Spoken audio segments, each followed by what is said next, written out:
Hi there, Sandra here from the Schwowin's Nest. Welcome to another edition of Timber Tuesday.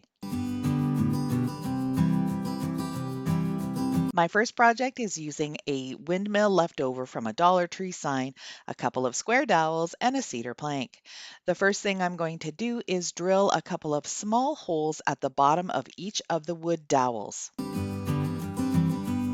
Next, I'm just going to trim down these wires. I don't need them quite that long, so I'm just going to use side cutters to just squeeze a couple of times, and then I'll be able to just bend the wire and it will snap.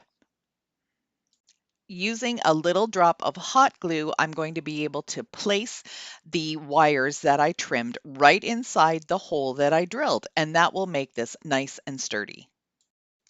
I'm cutting down some of these bamboo sticks into angled pieces so I can glue them all the way up the windmill and make it look like it has the cross pieces on the stand.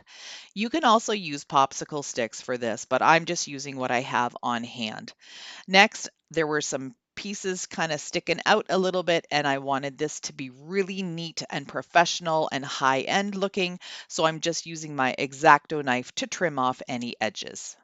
I'm going to do the same thing for the other side of the dowels, making sure that I go in the opposite direction so it looks like there's an X pattern going all the way up the dowels. I'm using this little piercing tool that comes from the Dollar Tree in a pack of 2 to get rid of any excess hot glue. I used my table saw to cut 2 pieces of wood. I want to make a stand for the windmill. Now, these cedar planks are really soft, so you could definitely use a miter box and a handsaw if you have it. I just happen to have a table saw and it makes it so much easier for me. I'm using some Craft Smart gel stain in black. This is something I picked up at Michael's. It was on clearance for $5. I like the way it looks. It's not a pure black, but it just gives it a really nice rustic look. I'm using a paintbrush because I want to make sure I get in all of the little nooks and crannies. And then I'm going to use a small rag to wipe off the excess. I'm using the same stain on the planks. Once they're dry, I'm going to glue them together just with some hot glue. Hot glue works really well when you're doing wood to wood. The finish on these Dollar Tree windmills is okay, but I wanted it to have more texture. So I'm using a round chippy brush and I'm going to dry brush some texture on here just by pouncing up and down. I'm using Home Decor Folk Art chalk paint in the color Parisian Gray. My goodness, that's a mouthful. I wanted to make the part that sticks out of the windmill. I think it's called a rudder, but I'm not sure. I've tried to look it up on the internet and can't seem to find anything to describe it. So I'm just using a piece of dowel and some little pieces cut out of a Dollar Tree cookie sheet. I'm going to hot glue them all together and then just cut it out to the desired shape that I want. I also then just did a little bit of dark gray on it just to give it more of a galvanized look. I'm doing the same thing that I did with the light gray with the dark gray on the windmill, just again to give it a little bit more texture. I painted the dowel dark gray as well, and now I'm just going to hot glue it to the back of the windmill. I wanted the windmill to be very sturdy attached to the planks. So instead of just using glue, I'm taking some of these small little furniture tacks. I think they're upholstery tacks, and I'm going to just snip off the head with my wire cutters, and then I'm going to use that as a little spike. I'm going to put it in the bottom of the wood dowels, and then I'll make a hole in the cedar planks, push those through, and then also use some hot glue to hold them all in place.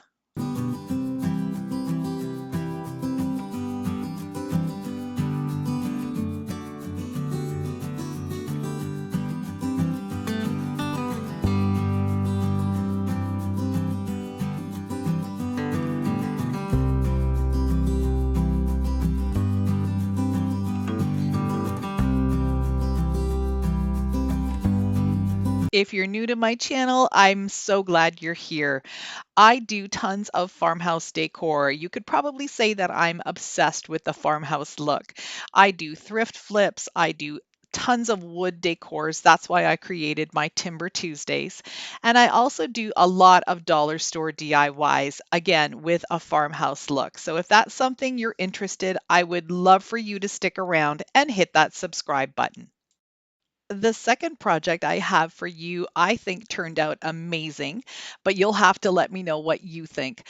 I'm taking two pieces of scrap wood and I've cut them in similar sizes, but of course, one smaller than the other. So the first thing I'm going to do is just give them a coat of my Rust-Oleum chalk paint in the color Cocoa Bean. I was lucky enough to score a beautiful bed frame on the side of the road, which I took apart and I've got a whole bunch of different pieces. And that's what I'm going to use to create the tiered tray that I'm working with right now. I'm going to just put these two pieces together. They're going to become the top spindle of the tiered tray. So I'm just going to hot glue those together, and wood on wood with hot glue stands up really well. And then the other thing I'm going to do is glue a little half round wood bead to the top just to cover up the hole in this top piece. I gave the wood look area at the top of this piece a couple of coats of the cocoa bean chalk paint just so it would blend in a little bit more with the rest of it. I'm going to give both of these wood pieces two coats of a DIY chalk paint.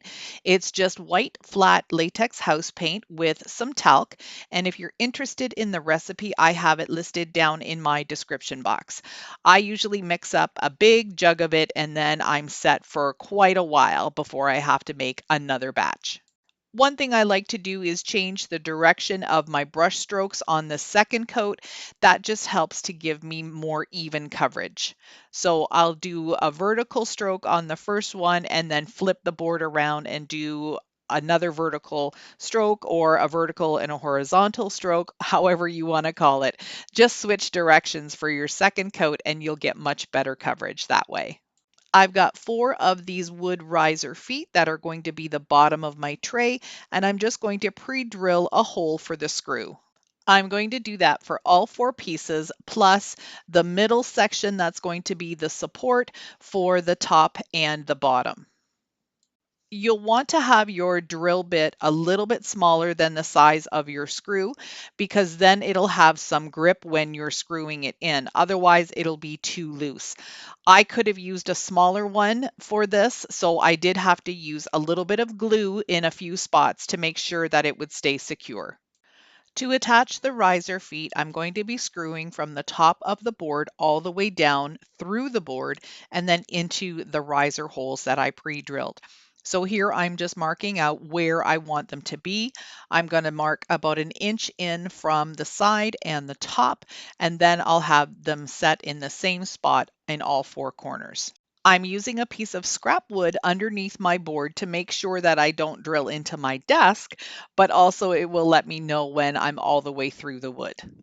I'm going to screw the screws in almost all of the way. I just want a little bit sticking out of the bottom so I have an easier way of getting it in the right hole on the riser feet. Then I can just place the riser foot right into the little part of the screw that is sticking out and finish screwing them together. I should have added a little bit of wood glue to all of these pieces because I did have one that was a little bit loose. So I would suggest doing that. Add a little bit of wood glue or some type of glue. I am always using my Weld Bond glue, and that will just give you an extra secure hold. I'm also sinking the screws in a little bit farther down so they're really into the wood good and they don't stick out too much. I've flipped it over and now I'm starting from the bottom and putting a screw in through to the top because this will then support the middle spindle post that I need for the tray. It's really easy to get these two pieces together because I've got the pre-drilled holes in the spindle. I'm going to repeat the process for the top level of the tray, which is the smaller piece of wood. I'm going to put a screw right through it and then attach it to the spindle. Using a screwdriver, I'm just pulling away some of the paint on the very top level. I'm going to just use my Weld Bond glue to glue the top spindle in place. The glue will be sufficient because there isn't any support needed for this. It's just a decorative piece. Using some fine grit sandpaper, I'm just going to sand around the edges and the corners of all the boards just to pull off some of that white paint and show the brown underneath. That's the reason why I painted it brown. I wanted that reveal to have a blending effect with the spindles because I'm leaving the spindles their brown color as well. I wanted to camouflage the screws on the bottom shelf, so I'm taking some of these half round beads and I'm staining them with a dark walnut gel stain. I'm going to add the beads just using hot glue and placing them right on top of the screw to hide it. I'm going to do the same thing on the top. I am over the moon in love with this tiered tray, and I think this one's definitely going to be a keeper.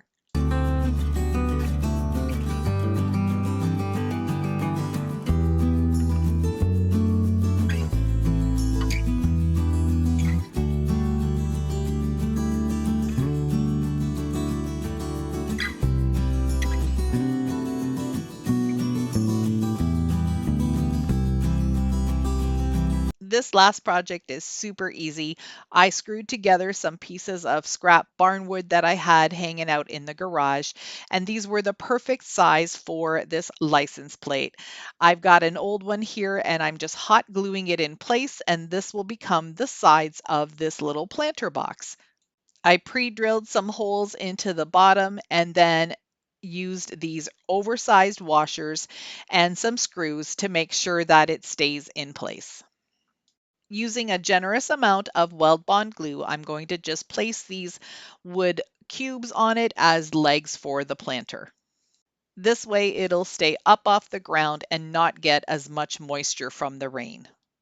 I think this will be a really cute addition to my deck this summer.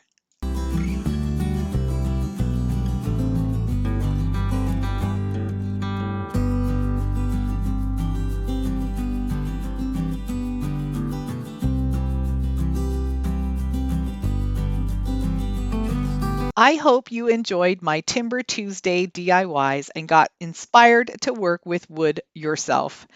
If you liked my video, please give me a thumbs up. That tells YouTube you did like it and they promote it more, which helps my channel grow.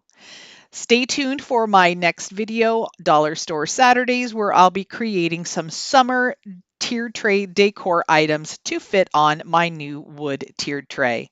Thank you so much for watching. I really appreciate everything you guys do for me. See you in the next one.